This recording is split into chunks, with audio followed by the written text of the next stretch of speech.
vivre l'instant présent. Vivre l'instant présent nous apporte en fait de se sentir bien. Dans n'importe quelle circonstance, en fait, d'arriver à se sentir bien, que ce soit au travail, que ce soit chez soi, que ce soit dans la famille, que ce soit entre amis. En fait, il faut arriver à profiter de l'instant présent. Voilà, c'est un petit peu compliqué sur le moment à comprendre, mais après, une fois qu'on sait le vivre, on en profite vraiment.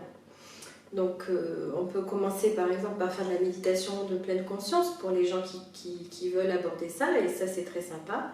Donc ça tout simplement de se mettre dans un endroit et puis d'écouter avec les yeux fermés tous les bruits environnants, de se recentrer sur soi-même. Mais également le fait de profiter de l'instant présent, c'est voilà, d'être complètement dans l'écoute de quelqu'un qui est en train de vous parler. Voilà. Ça c'est très important, d'être vraiment dans un véritable échange. Et ça c'est profiter de l'instant présent, c'est-à-dire accorder un instant à une personne voilà, que l'on considère et qui nous considère, hein, parce que tant qu'à faire, autant que l'échange soit un véritable échange. Et ça c'est très important.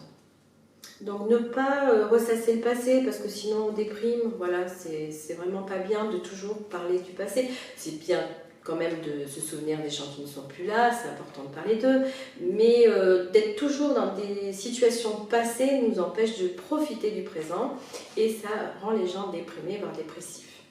Pareil, trop se projeter dans l'avenir, trop vraiment imaginer des scénarios qui peuvent arriver, trop, voilà, ça pousse à s'inquiéter et là ça rend les gens anxieux.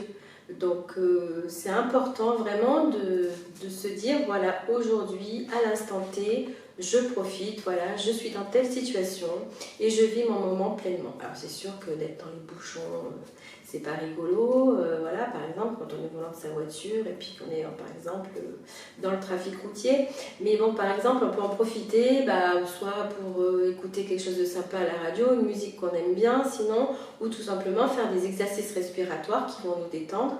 Et même si on est dans les bouchons, voilà, avant d'arriver à son travail, de pouvoir y arriver en étant détendu.